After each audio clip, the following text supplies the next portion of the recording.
Hello, and welcome to the Bluegrass Sports Show. I'm Carl, I'm Perry. the animal, and this is Kenny. He is with us today. We are today 3 fat guys, but only 2 of us are still talking crap. This guy knows nothing about what we're talking about. So today, we are doing top 10, is that correct? Top 10. Top 10 NASCAR racers of all time. We had to bring in a specialist for this, Cubert. A special guest analyst. Analyst, whichever. And the reason for that is I don't know squat about NASCAR. I may know 4 or 5 people that they're talking about. He had Rusty Wallace in the stock. Back when I used to like NASCAR. So, I guess we're going to get rolling. I don't know who's going first, though. He had Ernie Irvan at number 3. Oh, my God. Who did? I'm joking. Oh, I don't even know who Ernie Irvan is. So I'll give the floor to Cubert Flush if he all wants. right. So starting with number 10, we've got Mr. Kenny. All right, I've got my cheat sheet here, so I will start us off. This driver, I'll give you a sneak peek. He is one of my 2 active drivers. Okay. He is not a favorite, I will say that, but he is the Kyle Busch. Wow. Go ahead. The reason I picked Kyle Busch here is, of course, he's probably going to win the championship this year, 2017. He won last year. Was it last year? Yes, it was. No, Johnson won last year. Year before last. Yes. I think he's got 180 wins between the Cup Series, the Xfinity Series, and the Truck Series. When you get those kind of numbers, you're getting petty numbers. So that's why you've got to have Kyle Busch on your top 10. And I completely agree with him. I also have Kyle Busch at number 10 for the exact same reason that he has him. 180 wins across the 3 top circuits. That's numbers, as he was saying, that's digging into Richard Petty territory. Of course, I'm sure we'll touch more on Richard Petty as we go along. But Possibly. But with him, he's only got 1 title, and if you go by the point standings or the point system that they have now versus the old system before chases and playoffs, he wouldn't have a title. He would be titleless at this point. Fun fact: Carl Edwards would have 2 by the old system. Maybe he would still be with us. Indeed, had he not indeed. got mad. I like Carl Edwards. Fun times at Bristol. Bristol. He has a brother named Kenneth. Could be me. So it's a good time. It's a good time. So that wasn't much debate. What's your number 9? My number 9. I'm going to go with Awesome Bill from Dawsonville. Ooh. I went with him. Bill Elliott. Oh, okay. This is why he don't have a list. I went with Bill Elliott. He's only got, 44 wins, according to my cheat sheet. Only 1 title. But arguably, a lot of people will put Dale Sr. or Dale Jr. with this title. Bill Elliott has a claim to be NASCAR's most popular driver of all time. I think he won it for like 11 or 12 straight years. And what broke his streak of winning was the year Dale got killed. And that was the only year Dale was ever voted most popular driver. And it was in 2001. So I've got Awesome Bill here. He was kind of like, I'm going to relate him back to kind of like what you would see of Kevin Harvick from this era. He won a lot of races in a short span, of course, in which we don't know what Harvick will do in the future. Harvick was good with Childress, and he's really blown up since he went to Stewart-Haas. But I relate it back to that with his performance on the track, is that he had a window to where it was him and Senior winning everything. Yeah. And then he just decided to drive for McDonald's and just got too chubby and faded out. Yes. I will tell you that I had Awesome Bill from Dawsonville at my number 10, but I switched him before we started this video. I switched him and Kyle Busch. Oh. Well, I dropped him, I should say. My number 9 is a driver who retired not too many years ago, who has 3 championships by the name of Tony Stewart. Ooh. Yes. This slow. Awesome. This slow. And the reason is... Let's not bring that up. Yeah. Yes, that is off topic. He's a 3-time champ. He won it. I think he was the only driver to ever do it in the Winston Cup era, the Nextel Cup era, and the Sprint Cup era. He's won all 3 of his titles have been different series, or different sponsors, I should say, different formats. He has 48 wins and 15 poles. The poles aren't that impressive, but the wins, it's not like they were bunched together. They were spread out through his entire career. I think the reason why I have him lower is he's never won what you call the big races. He's won the Brickyard 400, but he's never won the Daytona 500. I know he won the summer race, and he won a lot of non-points race. Yes, he was very good at restrictor plate, very good. Mm-hmm. Only a few were better, but I think that's kind of why I have him so low. Is he left? I still feel like he could drive in today's Cup Series if he had the equipment. Mm-hmm. Maybe not to the success that he did have, but that's the reason why I have him so low at number 9. Do you find it ironic that in which his situation and Dale Jr.'s situation is kind of similar, where he was coming off of a controversial issue from another instance, and also a leg injury. Mm-hmm. And I think he actually hurt his back as well right before the Daytona 500. He had a rub bogey wreck. Yep, correct? I forgot about that. Yep. Yes.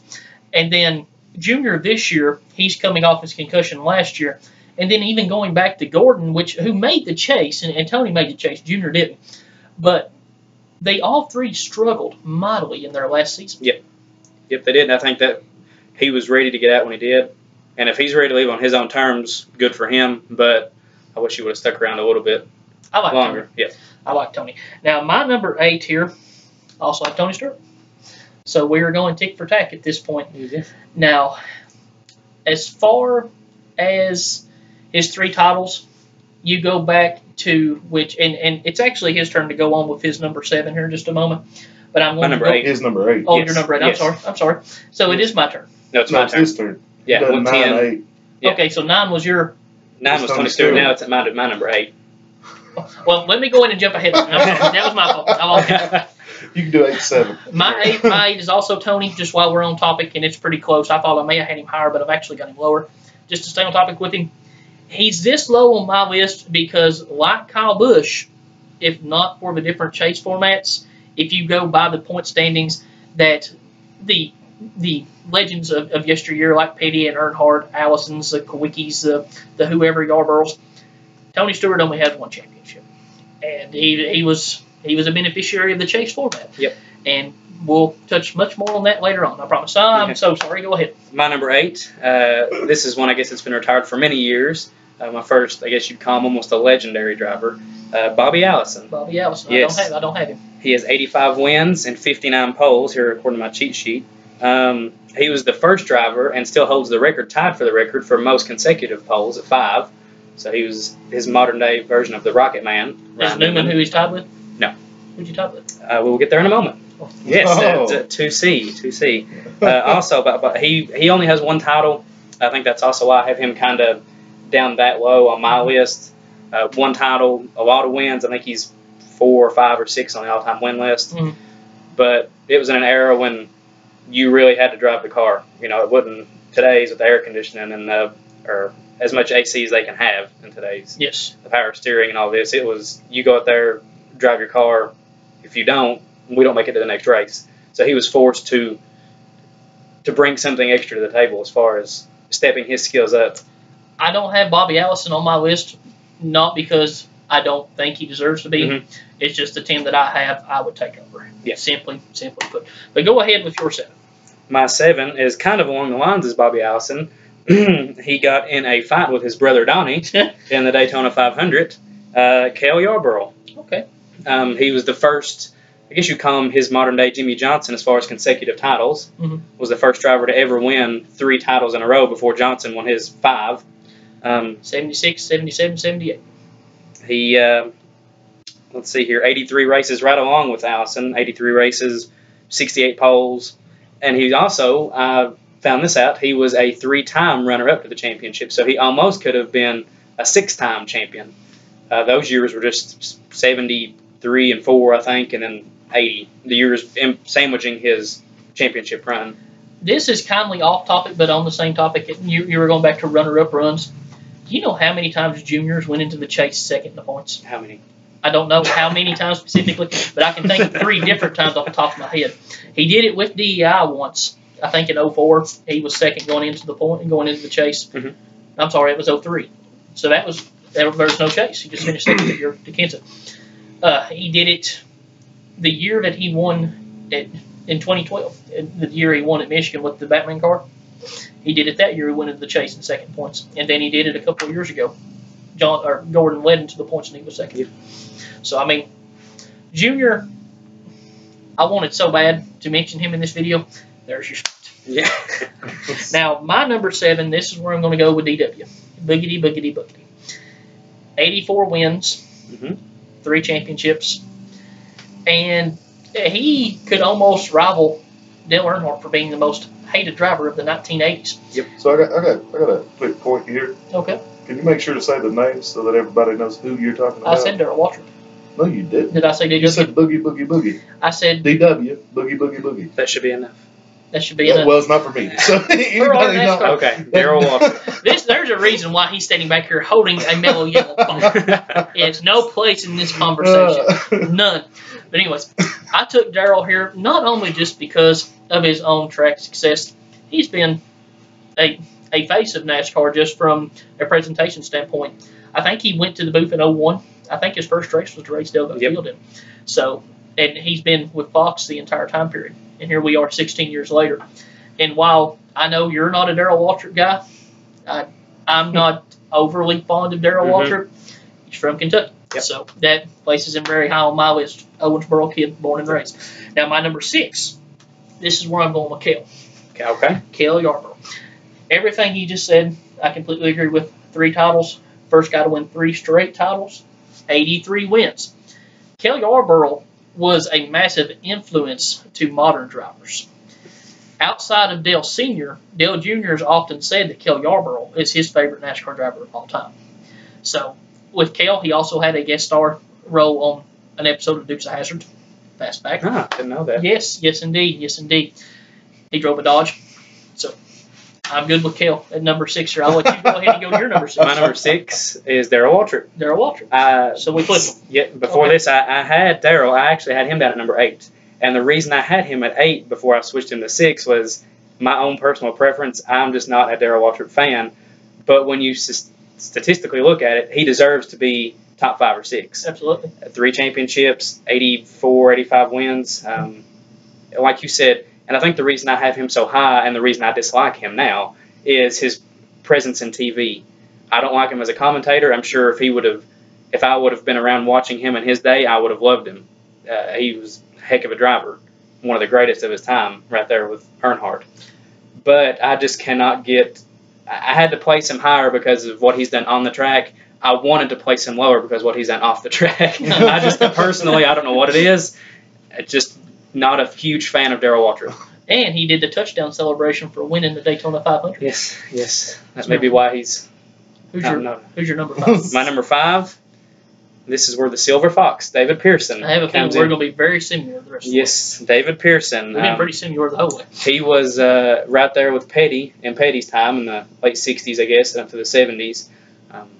Let's see, my fast facts here on my cheat sheet. He won 3 titles. Another thing, this sounds like a lot of races, 575, but compared to the drivers we're getting to and we've come from, that's not near as close as what they are. They're up in the 700, 800. In his era, and I want to continue what you're saying here because my number 5 is also the Silver Fox, David Pearson. He run that many races over like a 27-year career. And Richard Petty's gone on record in saying that if David Pearson stayed with NASCAR and raced full-time like he did, that Petty wouldn't have 7 championships to his name. He wouldn't have 200 wins to his name because whenever David Pearson raced, he chased David Pearson. Yep, and in their 1-2 finishes, I don't think I have this stat, but David Pearson got the better of him whenever the two would finish 1-2. Most of the time, Pearson would beat Petty. And in those 575 races, 105 wins. So you get looking less than 1 every 6 races, he won. That's pretty impressive. I mean, even in the time when there wasn't as many competitive cars, he was still out there kicking tail. I've always heard Matt Kenseth compared to him very favorably. Matt Kenseth nowhere near the success. Matt Kenseth had a very good career, but nowhere near the success that David Pearson had. Now, my number 4, this is where I have Jimmy Johnson. 7-time NASCAR champion, of course. I was wondering if y'all Sprint Cup, Nextel Cup, whatever you want to call it, Cup. He's a 7-time champion, but if you put him back to what we were saying with Tony earlier, if you put him in the point standing era previous to the chase or to the playoffs, as it's called now, he's only won 3, which that's still 3 titles. And with his amount of wins, is he at 85 or 86 now? 80, yep. I know 80, yeah, he's mid-80s. I mean, his numbers are all-time great numbers. Yep. But his 7 championships to me, and once again, you can't hold this against him because he has mastered the era that he's in. It's like trying to hold the era against Wilt that he played in against Wilt. Any type of argument like that. It's like trying to hold the era that Floyd Mayweather boxes in now against Floyd. They have taken advantage of the era they're in, and they've been the best at it. But whenever you compare championships to championships, Jimmy's claim to being near the top is based on tying Petty and Earnhardt. Mm-hmm. And Petty and Earnhardt's day, he only wins 3. And see, here's where I agree with what you're saying, but this is where our list varies that I didn't think it would. I've got Jeff Gordon at my number 4. That breaks my heart. I know. And they're right there together to me. Over the years, I hated Jeff Gordon, and now that he's the year or two before he retired, I really become a fan of Jeff Gordon. I never thought I would say that. Never. Same. I don't know what it was, but kind of like when we'll get to these drivers in a minute, I'm sure. When Petty won his last championship, he never won another one because of Earnhardt. Mm-hmm. Same with Gordon because of Earnhardt. And then now Johnson because of Gordon. They never overlap championships. I'll counter that in just a moment, but I get what you're saying. And the reason I say that is, like I said, I see your argument to flip-flop these two. And the only reason I put Jimmy just slightly ahead of Jeff Gordon is because he's still got another at least However 7, 8, 9, 10, whatever. He's in great physical shape. He could easily go another 10, 12 years and realistically win another 5 or 6 championships. I mean, I hate to say it, but he could. And, he's such a likable guy on camera. He's a great guy. He gives, he's just a great person. And I don't know why I'm not a Jimmy fan. I guess because he wins too much. Maybe at the end of his career, I like him like I did Jeff. But that's the only reason I've got him. Jeff lower is he seems like he had a lot of success, and then he kind of faded off toward the end of his career. Now, he won some races and contended for a championship his last full year. He subbed for Junior some. Mm. But that was a product, I know, of the chase. But it seems like he never really mastered the chase era like Jimmy has. And I think that's why I have Jimmy higher. I'll go ahead. Is it my number 3? Go ahead, your number 3. That Jimmy Johnson. Just I spent more time talking about him than I have Jeff Gordon. It's okay. I'll take care of Jeff here in a minute. Yeah. Don't worry. But I honestly see why you would put Jeff ahead of Jimmy. I understand the argument for both of them. So. My number 3, Richard Petty. Oh. I have Richard Petty at number 3. 7 championships, 200 wins. He won 7 championships and won 200 races in an era to where they were racing 80 races a season. I completely get that it's a milestone that will never be touched on the Premier Circuit. Now, Kyle Busch will likely break that with combined wins before his career is done. But I would take Jeff Gordon over Richard Petty. I would take Jeff Gordon's career and his impact on the sport over Richard Petty. Really? And the reason why I take Jeff Gordon is because I've got Gordon at number 2. And I'll talk more about him in a moment. As you said, Petty's career lasted, it seems like forever. Mm-hmm. Started in mid-50s and won his first title in the early 60s. He, like Earnhardt, his title spanned almost 2 decades. Okay, now, once you get to where the schedule is being more compacted, and you get into guys, and I understand he was older at this point, you get into guys like Dale Earnhardt, like Cale Yarborough, like David Pearson, like Bobby Allison, like Rusty Wallace, like Bill Elliott, and I'm sure there's others I could mention here. Petty just completely fell apart. Yep. And it wasn't that he was just trash, it's just he didn't compete. Yep. He won his last race in 1984. And then he raced another 8 seasons. And never won, And never won again. He was never close again. Yeah. His last race, Jeff Gordon's first race in the NASCAR Winston Cup Series. 1992 in Atlanta. Yep. Of course, where Alan Kawicki clinches his championship. Yep. That's where you open the door for number 2 for Jeff Gordon.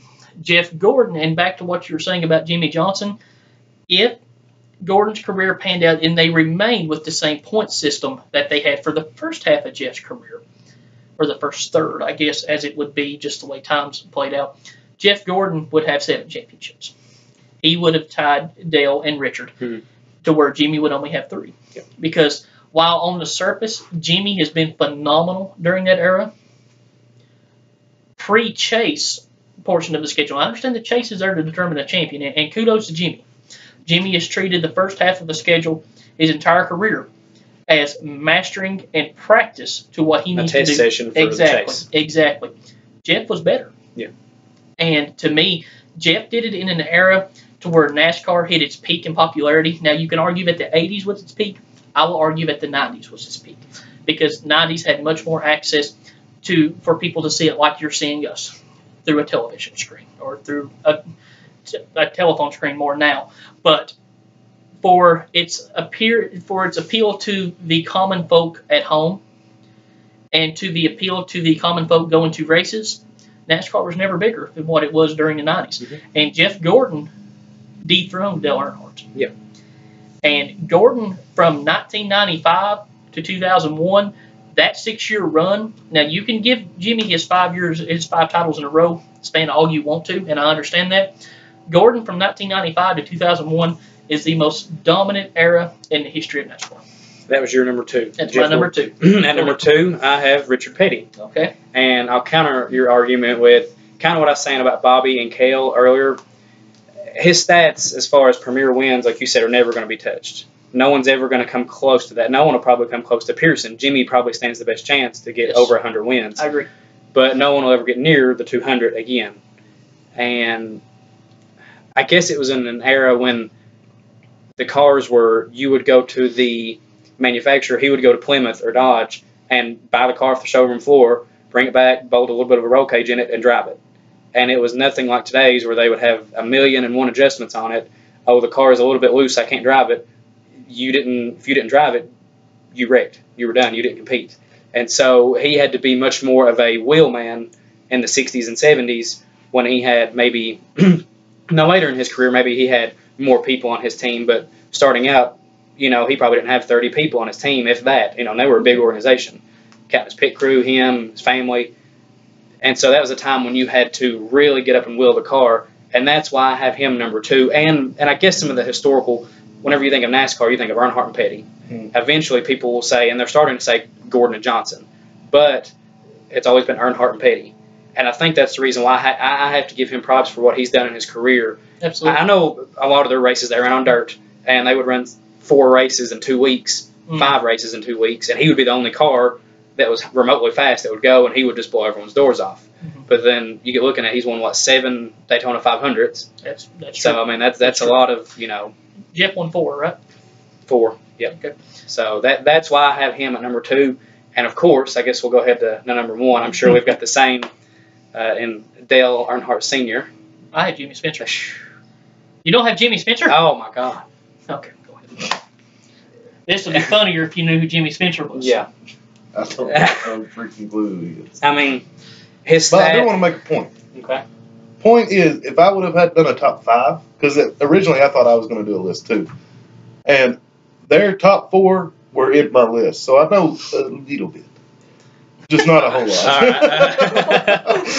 Go. About Dale Sr., 7 wins, or 7 championships, 76 wins. That's probably, 8th or 9th on the all-time win list. Probably. That's not impressive.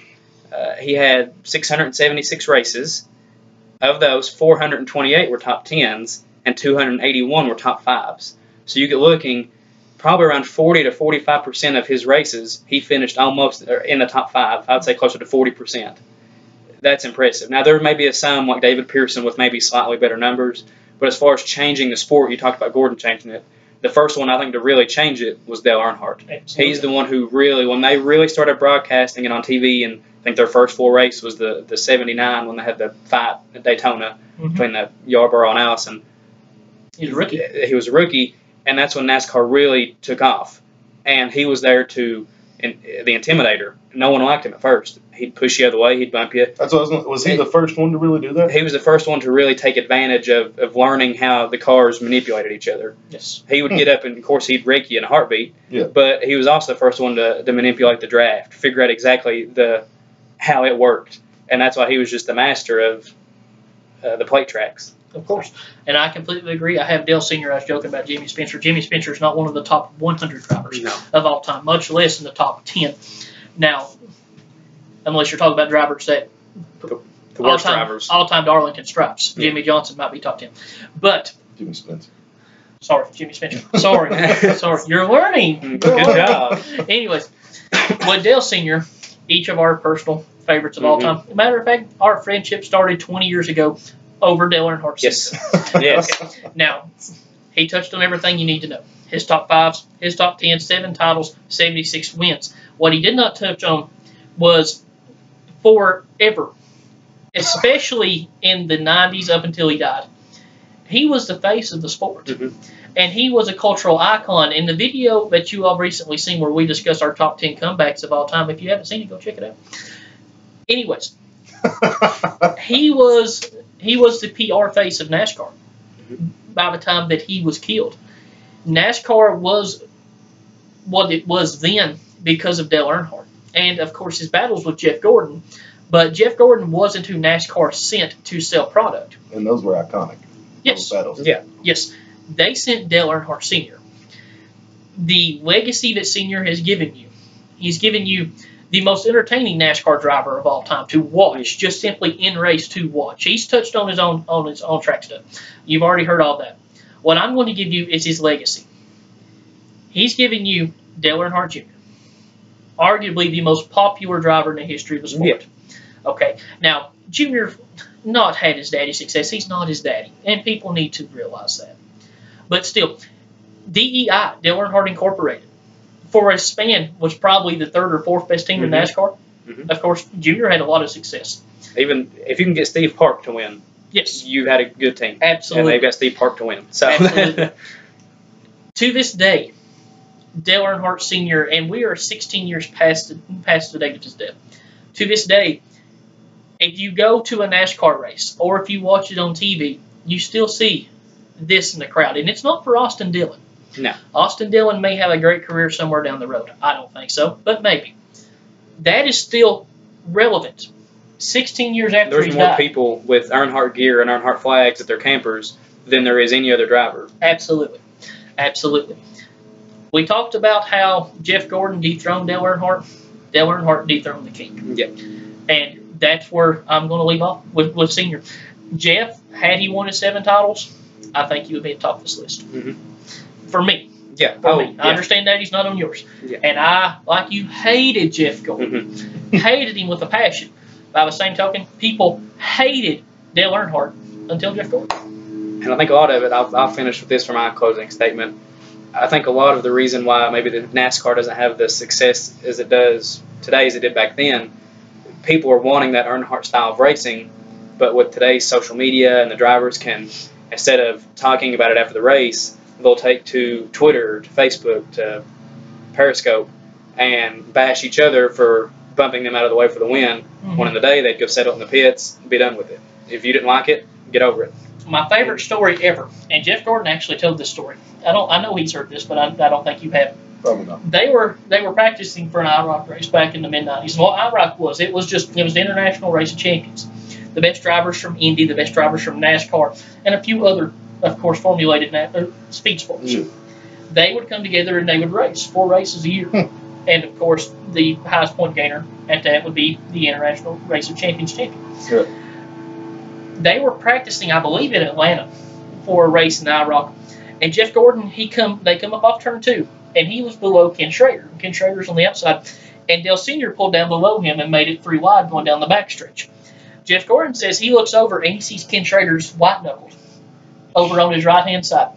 He's just white-knuckled and he's focusing. And he looks to his left, and Dale Sr. sitting there like this, looking at him, with one hand on the wheel, grinning at him. I didn't know that. And they go off into the corner, and Jeff says he backs off because he knows what's going to happen. Yes. And Dale goes in and washes up the track and knocks Schrader out of the way, and he keeps going. That's Dale Earnhardt Sr. Now, personal conversation between me and you. Okay. We've done a lot of racing together in our time. Yes. Of this top 10 list, who would you compare greatest to your driving style? To my driving style? Yes. I think you've always told me this. I'm trying to think of who it is. I think you would... Now, Jack Miller Jr. would tell you, I am Dale Earnhardt. Yes. But that's because he just gets in the way and he's slow. He's You are slow. He's the Jimmy Spencer. He is Jimmy Spencer. Yes. What are y'all talking about? I would kind of have, yes, I would kind of have to, my driving style, I would relate it to somebody like a Modern day or late day or any time? Anytime. A Matt Kenseth. I can see that. Just kind of take your time east of the race. You don't have to lead every lap. Be there when it counts. You've heard me say a million times that I relate my driving style to Dale Jarrett. Yes. I could 100% see you in a David Pearson, Matt Kenseth lap. How about you to me? How I see you? I think you said it best at the Dale Jarrett. You've just got that smooth style. You can get out and lead every lap of the race and dominate. It's kind of a mixture of both. You get out and lead every lap, or you could come from the back in a piece of junk car, and here you are at the end somehow pushing somebody out of the way to win. Give them just enough of a push, not to wreck you, but just to get you out of the way. Also, a shout out, Christy Johnson and Adam Smith. Yes. Adam, I'm sure you're somewhere working on a broke down truck. Ford. Who knows if it is your truck? Who knows if you traded for it yet? But we know you're out there working on it. Jack, you're dumb. And I'm sure I'll share this video later, and then you'll post a link about it. And then, Christy, take a shower. I think that's it. Well, all right. So, guys, I think there wasn't a whole lot of debate, but this has been our quickest top 10 video. Oh, has it? Yes, for sure. Like, our top 10 of all time was like 45 minutes. There's a lot of debate. Yeah, we agreed on a lot of this. That's what I'm saying. There wasn't a whole lot of debate. But if you guys liked it, go ahead and hit that like button and that subscribe button. Once we hit 50 subscribers, we are doing a thank you video on our Facebook page. That's the Bluegrass Sports Show. So go check that out. I love you, Christy. Kenny, anything to add before we close it? I'm hungry. All right, Kenny's hungry, so I guess that's it. Thank you guys for watching.